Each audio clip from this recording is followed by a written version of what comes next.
Hello friends, पिछले video में हमने कंप्यूटर के मोस्ट इम्पोर्टेंट 50 एमसीक्यू को कंप्लीट किया था और आज की इस वीडियो में हम उसके आगे के मोस्ट इम्पोर्टेंट 50 एमसीक्यू को कंप्लीट करेंगे और इस वीडियो में हमारे टोटल 300 एमसीक्यू कंप्लीट हो जाएंगे। तो चलिए हम अपने वीडियो को शुरू करते हैं। तो पिछले वीडियो का हमारा लास्ट क्वेश्चन था कि निम्नलिखित में से कौन इंटरनेट को एक्सेस करने के लिए आवश्यक नहीं है, और इसका correct answer option number D था, क्योंकि इसमें जो आईएसपी है, इंटरनेट सर्विस प्रोवाइडर, आईएसपी का फुल फॉर्म होता है। अगर हमारे पास आईएसपी ही नहीं होगा, यानी कि इंटरनेट की कोई सर्विस ही नहीं होगी, इंटरनेट यूज नहीं कर सकते। और कंप्यूटर के बिना भी हम इंटरनेट यूज नहीं कर सकते। और जो ब्राउज़र है, ब्राउज़र अगर हमारे कंप्यूटर या फिर मोबाइल फ़ोन में ना हो तो हम इंटरनेट का इस्तेमाल ही नहीं कर सकते, क्योंकि जो ब्राउज़र है, ब्राउज़र पर कोई भी जानकारी हमें ढूंढनी होती है तो हम इंटरनेट की सहायता से ब्राउज़र पर ही उस जानकारी को खोजते हैं। एग्जाम्पल के लिए मान लीजिए हमारे कंप्यूटर में इंटरनेट कनेक्ट है और हम किसी भी वेब ब्राउज़र का उपयोग ना करें तो इंटरनेट जो कनेक्ट होगा वो बिल्कुल बेकार होगा, हम उस इंटरनेट का इस्तेमाल नहीं कर सकते। लेकिन जो स्कैनर है, स्कैनर का इंटरनेट से कोई संबंध नहीं है, क्योंकि स्कैनर का यूज हम किसी भी डॉक्यूमेंट को स्कैन करने के लिए करते हैं। और आज की इस वीडियो का जो हमारा पहला क्वेश्चन है कि एमएस वर्ड में शॉर्टकट की कंट्रोल ए का उपयोग किसके लिए किया जाता है। जो कंट्रोल ए है, कंट्रोल ए शॉर्टकट का उपयोग क्या होता है? तो ऑप्शन नंबर ए सेलेक्ट ऑल, या ऑप्शन नंबर बी बोल्ड, या ऑप्शन नंबर सी कॉपी, या ऑप्शन नंबर डी डुप्लीकेट। तो इसका जो करेक्ट आंसर होगा ऑप्शन नंबर ए सेलेक्ट ऑल। जो कंट्रोल ए होता है, कंट्रोल ए का यूज हम सेलेक्ट ऑल करने के लिए करते हैं। अभी जो हम आप लोगों को एमसीक्यू यहाँ पे पढ़ा रहे हैं, ये हमारा एमएस वर्ड पे है। अगर हम एक साथ पूरे एमसीक्यू को सेलेक्ट करना चाहें तो अपने कीबोर्ड से कंट्रोल ए बटन प्रेस करेंगे और पूरा मैटर हमारा सेलेक्ट हो जाएगा। तो सेलेक्ट ऑल की जो शॉर्टकट होती है, कंट्रोल ए सेलेक्ट ऑल की शॉर्टकट होती है, चाहे हम एमएस एक्सेल में हो, चाहे एमएस वर्ड में, या फिर चाहे पावर पॉइंट में हो, सेलेक्ट ऑल की एक ही शॉर्टकट है कंट्रोल ए। फिर हमारा नेक्स्ट क्वेश्चन है एमएस वर्ड में शॉर्टकट की यानी कि कंट्रोल बी का उपयोग किसके लिए किया जाता है। जो कंट्रोल बी शॉर्टकट होती है, इसका यूज क्या होता है? तो कंट्रोल बी शॉर्टकट का उपयोग हम किसी भी सेलेक्टेड टेक्स्ट को बोल्ड करने के लिए करते हैं। जैसे कि यहाँ पे जो बोल्ड ऑप्शन है, तो इसका correct answer option number B होगा, यानी कि बोल्ड इज करेक्ट आंसर। या फिर यहाँ पे जैसे कि किसी भी टेक्स्ट को हमें बोल्ड करना हो तो उससे हमें सबसे पहले सेलेक्ट करना होता है और हम अपने कीबोर्ड से कंट्रोल बी बटन प्रेस करेंगे, वो चीज़ें यहाँ पे बोल्ड हो जाएंगी। कुछ इस तरीके से हम उनको बोल्ड कर सकते हैं। फिर हमारा नेक्स्ट क्वेश्चन है एमएस वर्ड में शॉर्टकट की कंट्रोल सी का उपयोग किसके लिए किया जाता है, यानी कि कंट्रोल सी शॉर्टकट का यूज क्या होता है? तो इसका करेक्ट आंसर होगा option number C. Control C shortcut का यूज होता है कॉपी करना, यानी कि हम सेलेक्टेड टेक्स्ट को कॉपी कर सकते हैं। कॉपी का मतलब होता है डुप्लीकेट करना। जैसे कि यहाँ पे जो डुप्लीकेट फॉन्ट लिखा है, हम चाहते हैं इसमें हमको इसी लाइन में बार बार डुप्लीकेट ही लिखना है, तो या फिर हम देख देख के लिखेंगे तो हमारा समय अधिक लगता है, या फिर हम इस टेक्स्ट को सेलेक्ट करेंगे और कीबोर्ड से कंट्रोल सी बटन प्रेस करेंगे, फिर जहाँ पे हमको लिखना हो वहाँ पे हम कंट्रोल वी पेस्ट कर देंगे, यानी कि पेस्ट करने की शॉर्टकट कंट्रोल वी होती है। तो यहाँ पे देखो, आप लोग देख पा रहे होंगे हम पेस्ट कर रहे हैं तो बार बार हमारा वही चीज़ पेस्ट हो रहा है। तो कंट्रोल सी से हम किसी भी टेक्स्ट को कॉपी कर सकते हैं और कंट्रोल बी से हम उस टेक्स्ट को पेस्ट कर सकते हैं। फिर हमारा नेक्स्ट क्वेश्चन है कि एमएस वर्ड में शॉर्टकट की कंट्रोल ई का उपयोग किसके लिए किया जाता है, यानी कि एमएस वर्ड में कंट्रोल ई शॉर्टकट का यूज क्या होता है? तो कंट्रोल ई शॉर्टकट का यूज होता है सेंटर अलाइन, यानी कि सेलेक्ट टेक्स्ट को हम सेंटर में ले जा सकते हैं। तो correct answer option number B is correct answer, centre align की शॉर्टकट होती है। जैसे कि यहाँ पे जो सेंटर अलाइन लिखा हुआ है वर्ड, अगर हम इसको सेंटर में लाना चाहें तो इसको सेलेक्ट करेंगे और अपने कीबोर्ड से कंट्रोल ई बटन प्रेस करेंगे, हम इस टेक्स्ट को सेंटर में ला सकते हैं। और इसको अगर हम लेफ्ट साइड में ले जाना हो तो कंट्रोल के साथ यल बटन प्रेस करेंगे, इसको हम लेफ्ट साइड में ले जा सकते हैं। फिर हमारा नेक्स्ट क्वेश्चन है एमएस वर्ड में शॉर्टकट की कंट्रोल F का उपयोग किसके लिए किया जाता है। यानी कि जो कंट्रोल F शॉर्टकट है, इस शॉर्टकट का उपयोग क्या है, तो कंट्रोल F शॉर्टकट का उपयोग होता है फाइंड करना। यानी कि बहुत बड़ा हमारे सामने लेटर है, अगर उसमें से हम किसी भी वर्ड या किसी नेम या किसी लेटर को ढूंढना चाहें तो फाइंड ऑप्शन का यूज करेंगे, यानी कि कंट्रोल F शॉर्टकट का यूज करेंगे। Option number A is correct answer, find. अगर आप लोगों ने हमारे चैनल के माध्यम से एडीसीए का कोर्स बिल्कुल बेसिक से सीखा होगा तो आप लोगों के लिए जो एमसीक्यू हैं मोस्ट इम्पॉर्टेंट हैं और बहुत ही आसान लग रहे होंगे, क्योंकि हमने इनको टॉपिक वाइज बिल्कुल कंप्लीट किया है। फिर हमारा नेक्स्ट क्वेश्चन है, एमएस वर्ड में शॉर्टकट की कंट्रोल जी का उपयोग किसके लिए किया जाता है। यानी कि जो कंट्रोल जी शॉर्टकट है इसका उपयोग किसके लिए किया जाता है या कंट्रोल जी का काम क्या है, तो इसका correct answer option number B go to. Control G से हम गो टू ऑप्शन का इस्तेमाल करते हैं। फिर हमारा नेक्स्ट क्वेश्चन है, एमएस वर्ड में शॉर्टकट की कंट्रोल एच का उपयोग किसके लिए किया जाता है। यानी कि एमएस वर्ड में जो कंट्रोल एच शॉर्टकट होती है इसका उपयोग किसके लिए किया जाता है, तो कंट्रोल एच शॉर्टकट का उपयोग हम करते हैं रिप्लेस के लिए। यानी कि कोई भी टेक्स्ट वगैरह अगर हमको बदलना हो तो हम रिप्लेस कर सकते हैं। तो correct answer option number C replace. फिर हमारा नेक्स्ट क्वेश्चन है, एमएस वर्ड में शॉर्टकट की कंट्रोल आई का उपयोग किसके लिए किया जाता है। यानी कि जो कंट्रोल आई शॉर्टकट है, कंट्रोल आई का उपयोग हम एमएस वर्ड में किसके लिए करते हैं, तो इसका करेक्ट आंसर होगा ऑप्शन नंबर सी इटैलिक। अगर हमें किसी भी टेक्स्ट को टेढ़ा करना हो तो हम कंट्रोल आई अपने कीबोर्ड से प्रेस करेंगे और टेक्स्ट हमारा टेढ़ा हो जाएगा, यानी कि इटैलिक हो जाएगा। एग्जाम्पल के लिए यही जो हमारा क्वेश्चन है, मान लिया इस क्वेश्चन को हमें इटैलिक बनाना है तो हम पूरे क्वेश्चन को सेलेक्ट कर लेंगे और अपने कीबोर्ड से कंट्रोल आई बटन प्रेस करेंगे, बिल्कुल इटैलिक हो जाएगा, यानी कि इस तरीके से टेढ़ा दिखाई देगा। ध्यान रहे जितना भी मैटर हम सेलेक्ट करेंगे उतना ही मैटर हमारा इटैलिक होगा, यानी कि टेढ़ा हो जाएगा। फिर हमारा नेक्स्ट क्वेश्चन है, एमएस वर्ड में शॉर्टकट की कंट्रोल जे का उपयोग किसके लिए किया जाता है। जब हम एमएस वर्ड में काम करते हैं और कंट्रोल जे शॉर्टकट का उपयोग किसके लिए होता है, तो इसका करेक्ट आंसर होगा ऑप्शन नंबर ए जस्टिफाई। यानी कि अगर हमें सेलेक्टेड टेक्स्ट को जस्टिफाई करना हो, राइट और लेफ्ट साइड से दोनों तरफ से बराबर करना होता है किसी भी पैराग्राफ को, तब हम कंट्रोल जे शॉर्टकट का इस्तेमाल करते हैं। फिर हमारा नेक्स्ट क्वेश्चन है कि एमएस वर्ड में शॉर्टकट की कंट्रोल के का उपयोग किसके लिए किया जाता है। जो कंट्रोल के शॉर्टकट होती है इसका यूज क्या है, तो कंट्रोल के शॉर्टकट का यूज होता है हाइपर लिंक लगाना, यानी कि option number C is correct answer, hyperlink control K की शॉर्टकट होती है। फिर हमारा नेक्स्ट क्वेश्चन है, एमएस वर्ड में शॉर्टकट की कंट्रोल एल का उपयोग किसके लिए किया जाता है। यानी कि जो कंट्रोल एल शॉर्टकट है इसका इस्तेमाल किसके लिए किया जाता है, तो इसका करेक्ट आंसर होगा option number be left align. मान लिया जो हमारा टेक्स्ट है ये राइट साइड में लिखा है और इसको हमें लेफ्ट साइड में लाना हो तो इसको हम करेंगे सेलेक्ट और कंट्रोल यल बटन प्रेस करेंगे कीबोर्ड से, ये चीज़ हमारी राइट से लेफ्ट में आ जाएगी। फिर हमारा नेक्स्ट क्वेश्चन है, किसी भी टेक्स्ट या फाइल को कट या कॉपी करने पर वह कहाँ स्टोर होता है। आप लोग ध्यान देते होंगे जब हम किसी भी टेक्स्ट को कट करें या कॉपी करें तो वो चीज़ जो होती है कंप्यूटर में कहाँ स्टोर होती है, तो वो चीज़ें जो होती हैं कंप्यूटर में क्लिपबोर्ड एक ऑप्शन होता है वहाँ पर स्टोर होती हैं। Option number A is correct answer, यानी कि कोई भी चीज़ कट या कॉपी करने पर क्लिपबोर्ड में स्टोर होती हैं। फिर हमारा नेक्स्ट क्वेश्चन है कि कंप्यूटर में जा रहा डेटा कहा जाता है। इसके कहने का तात्पर्य यह है कि मान लिया जब हम कंप्यूटर में बाहर का डाटा अंदर ले जाते हैं तो उस डाटा को हम क्या कहते हैं, तो उस डाटा को हम इनपुट कहेंगे, यानी कि option number B is correct answer.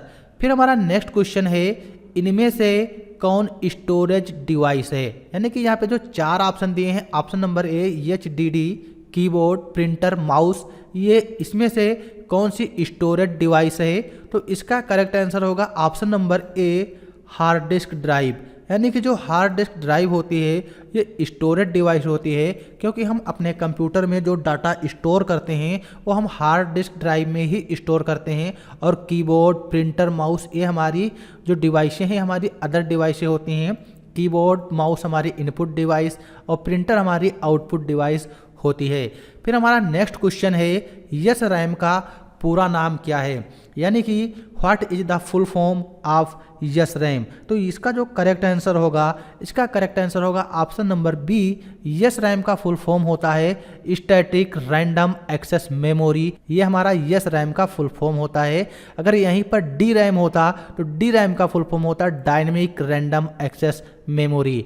फिर हमारा नेक्स्ट क्वेश्चन है कंप्यूटर मेमोरी की सबसे छोटी इकाई कौन सी है, यानी कि कंप्यूटर मेमोरी की सबसे छोटी इकाई कौन सी होती है। तो इसका करेक्ट आंसर होगा ऑप्शन नंबर ए बिट। बिट कंप्यूटर मेमोरी की सबसे छोटी इकाई है। फिर हमारा नेक्स्ट क्वेश्चन है कि इनमें से कौन सा ऑपरेटिंग सिस्टम है, यानी कि जो यहाँ पे 4 ऑप्शन दिए हैं जैसे विंडोज, पेंट, फोटोशॉप, माइक्रोसॉफ्ट, तो इसमें से कौन सा ऑपरेटिंग सिस्टम है। तो इसका करेक्ट आंसर होगा ऑप्शन नंबर ए, यानी कि जो विंडोज है, विंडोज हमारा ऑपरेटिंग सिस्टम होता है। पेंट, फोटोशॉप और माइक्रोसॉफ्ट जो है ये हमारे एप्लीकेशन होते हैं जिस पे वर्क किया जाता है। जैसे पेंट पे हम पेंटिंग से रिलेटेड काम करते हैं, फोटोशॉप में हम फोटो एडिटिंग से रिलेटेड काम करते हैं और माइक्रोसॉफ्ट के अंदर हमारे Excel, PowerPoint, MS Word इस तरीके के एप्लीकेशन आते हैं। तो इसका जो correct answer option number A होगा, विंडोज हमारा ऑपरेटिंग सिस्टम होता है।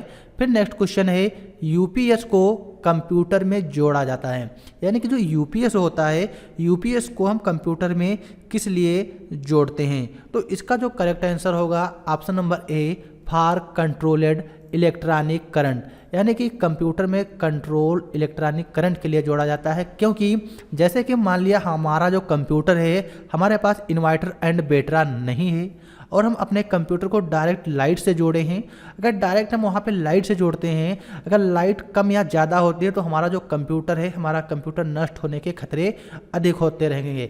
इसीलिए हम अपने कंप्यूटर से यूपीएस को कनेक्ट करते हैं और जो यूपीएस होता है कंप्यूटर में पावर को कंट्रोल करके रखता है, यानी कि इसका correct answer option number A for control electronic current. UPS power को तो कंट्रोल करके ही रखता है। अगर साथ में लाइट चली जाएगी तो हमारा जो कंप्यूटर होगा, हमारा कंप्यूटर एक साथ बिल्कुल शट डाउन नहीं होगा। 10, 15, 20 मिनट तक यूपीएस बैकअप देता है ताकि हमारा कंप्यूटर जो है आराम से हम अपने कंप्यूटर को शट डाउन कर सकें। जो भी काम कर रहे हो, काम हमारा बंद ना हो, आराम से हम अपने काम को बंद कर सकें। तो यूपीएस का काम यही होता है। फिर हमारा नेक्स्ट क्वेश्चन है फर्स्ट जनरेशन के कंप्यूटर में किसका प्रयोग किया गया, यानी कि जो कंप्यूटर की प्रथम पीढ़ी थी, कंप्यूटर की प्रथम पीढ़ी में कौन सी टेक्नोलॉजी का यूज किया गया।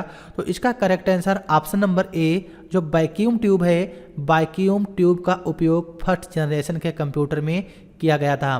फिर हमारा नेक्स्ट है प्रथम गणना यंत्र है, यानी कि इसमें से ऐसा कौन सा है जो प्रथम गणना यंत्र था।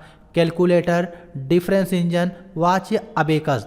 तो इसका करेक्ट आंसर होगा प्रथम जो गणना यंत्र है अबेकस है। अबेकस को चीन में बनाया गया था। फिर हमारा नेक्स्ट क्वेश्चन है इनमें से कौन सा नेटवर्क आमतौर पर सबसे तेज होता है, यानी कि जो लाइन है, लाइन का फुल फॉर्म होता है लोकल एरिया नेटवर्क, ये नेटवर्क सबसे तेज है। या फिर वाइन, वाइड एरिया नेटवर्क, ये सबसे तेज होता है।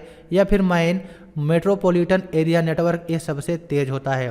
तो इसका जो करेक्ट आंसर होगा option number A line. Line का full form local area network होता है और यह नेटवर्क सबसे तेज होता है। सबसे तेज नेटवर्क इसलिए होता है क्योंकि लाइन नेटवर्क सबसे छोटा होता है और इसकी रेंज कम होती है। तो जो भी चीज़ें हों, अगर उनकी रेंज कम हो तो उसकी स्पीड ऑटोमेटिक ही फास्ट होती है। और वाइड एरिया नेटवर्क सबसे स्लोली काम करता है, यानी कि पूरे विश्व में ये फैला हुआ है। फिर हमारा नेक्स्ट क्वेश्चन है F1 से F12 तक की कीज को क्या कहते हैं, यानी कि कीबोर्ड में जो F1 से लेकर F12 तक हमारी बटन होते हैं उनको हम किस नाम से जानते हैं। तो उन बटन को हम फंक्शन की के नाम से जानेंगे, यानी कि option number B is correct answer. F1 से F12 तक जो बटन होती हैं उनको हम फंक्शन की के नाम से जानते हैं। फिर हमारा नेक्स्ट क्वेश्चन है CPU और मेमोरी निम्न में से किसमें स्थित हैं, यानी कि जो CPU और मेमोरी होती हैं ये किसमें स्थित होती हैं। तो इसका correct answer option number C CPU और जो मेमोरी होती है ये हमारे मदरबोर्ड पर स्थित होती है। जो कंप्यूटर होता है, कंप्यूटर में मदरबोर्ड लगा होता है, उसी मदरबोर्ड के ऊपर CPU और हमारी जो मेमोरी होती हैं वो लगी होती हैं।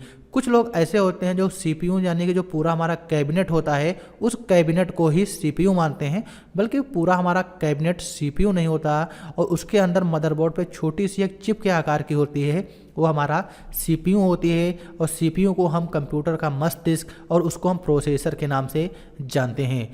फिर नेक्स्ट हमारा है निम्न में से कौन सी की टंगल की नहीं है, यानी कि जो कीबोर्ड होता है, कीबोर्ड में ऐसी कौन सी की है जो हमारी टगल की नहीं होती।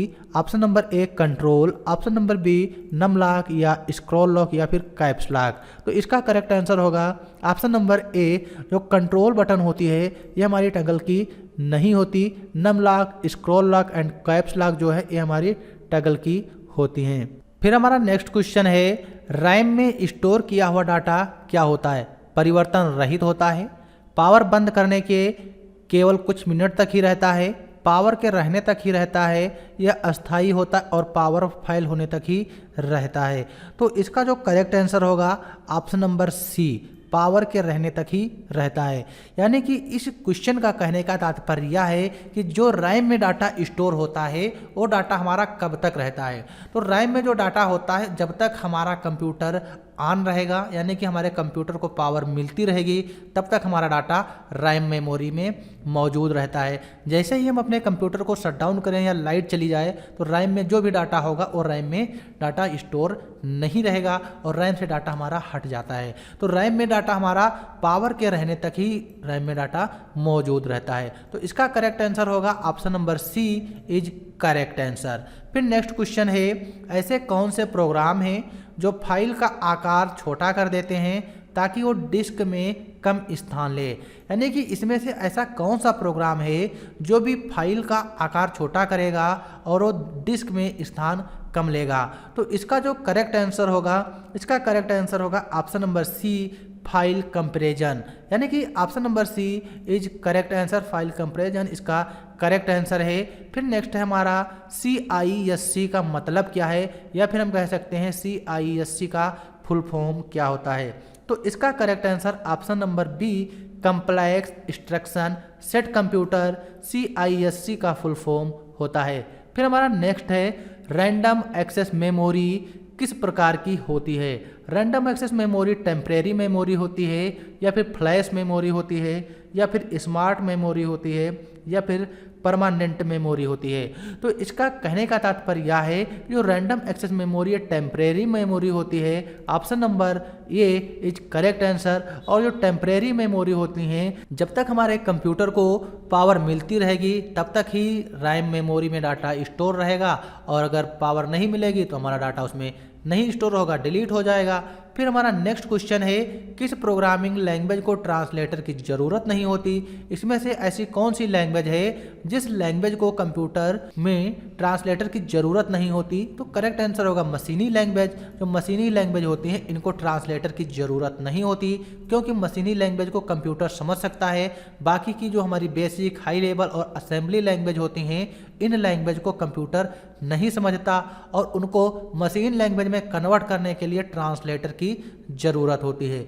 जो हमारे इंटरप्रेटर और कंपाइलर होते हैं ये ट्रांसलेटर होते हैं। इन्हीं ट्रांसलेटर की सहायता से हम अपने हाई लेवल लैंग्वेज और बेसिक और असेंबली लैंग्वेज को ट्रांसलेट करते हैं उनको मशीनी लैंग्वेज में बदलने के लिए, ताकि हमारा कंप्यूटर आसानी से लैंग्वेज को समझ सके। फिर हमारा नेक्स्ट क्वेश्चन है बाइनरी सिस्टम एक नंबर सिस्टम है जिसका आधार है। यानी कि जो बाइनरी सिस्टम होता है नंबर सिस्टम होता है, और इसमें दो अंक होते हैं 0 और 1। 0 और 1 के फॉर्मेट को ही हमारा कंप्यूटर समझता है, और ये हमारे बाइनरी नंबर होते हैं। तो बाइनरी नंबर सिस्टम का कौन सा आधार है, क्योंकि बाइनरी नंबर सिस्टम में 2 ही नंबर होते हैं, तो इसका जो आधार होगा option number D is correct answer 2। फिर हमारा नेक्स्ट क्वेश्चन है MS वर्ड में अपने पिछले एक्शन को रिवर्स करने के लिए इसमें से हम कौन से ऑप्शन का यूज करते हैं। यानी कि MS वर्ड में मान लिया हमने कोई काम किया, हम चाहते हैं पिछले एक्शन को रिवर्स कर दें, तो उसके लिए हम कौन से कमांड का यूज करते हैं। तो उसके लिए हम यूज अंडू कमांड, यानी कि जो यूज अंडू कमांड होता है इस ऑप्शन का यूज करते हैं। जैसे कि मान लिया यहाँ पे हमने यूज कट कमांड लिखा, इसको हमने सेलेक्ट किया, बोल्ड किया, इटैलिक किया और थोड़ा साइज इंक्रीज किया। अब हम क्या करेंगे, जो अंडू कमांड होता है इसकी शॉर्टकट होती है Ctrl Z।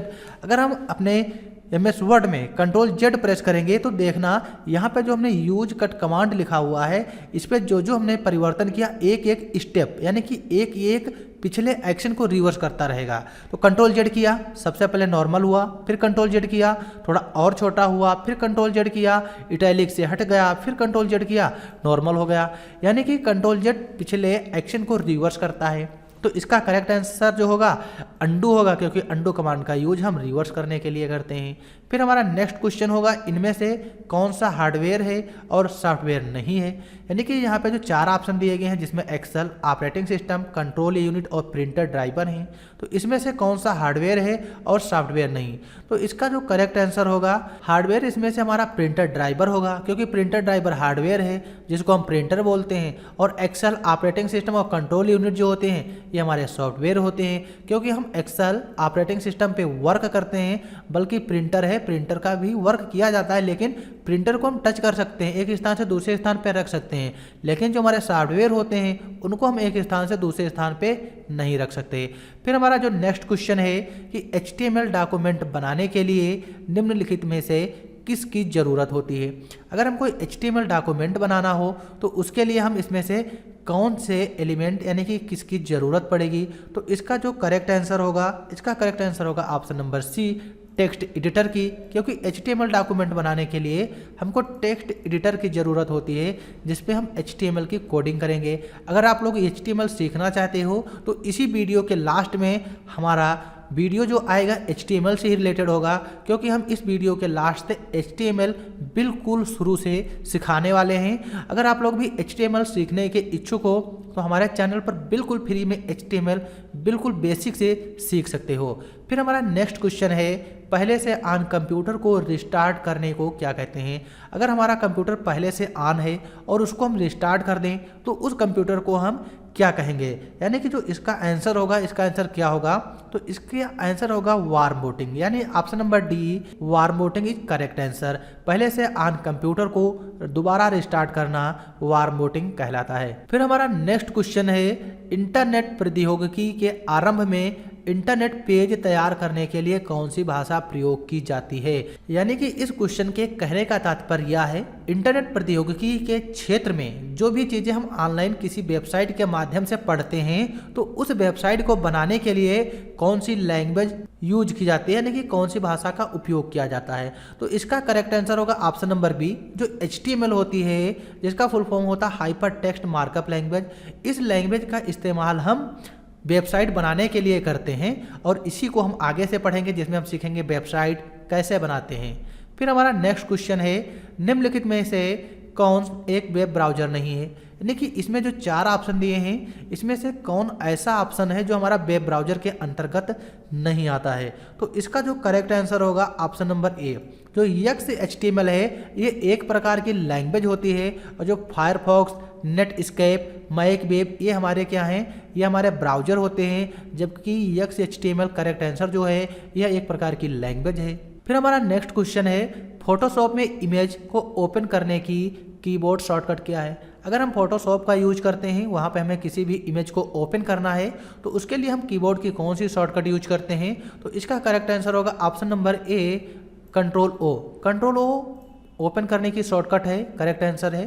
फिर हमारा नेक्स्ट क्वेश्चन होगा फोटोशॉप में डीसेलेक्ट करने की कीबोर्ड शॉर्टकट क्या है। मान लिया हम फोटोशॉप पे काम कर रहे हैं, वहाँ पे हमने किसी भी इमेज को सेलेक्ट किया, अब हम चाहते हैं उस इमेज को डीसेलेक्ट करना है तो उसके लिए हम कंट्रोल डी जो शॉर्टकट होती है कंट्रोल डी शॉर्टकट का यूज करेंगे। Option number D is correct answer. फिर हमारा नेक्स्ट क्वेश्चन है कंप्यूटर का ब्रेन किसे कहा जाता है, या फिर हम कह सकते हैं कंप्यूटर का मस्तिष्क किसे कहते हैं। तो इसका जो करेक्ट आंसर होगा CPU, जिसका full form central processing unit होता है, यानी कि correct answer option number C is CPU।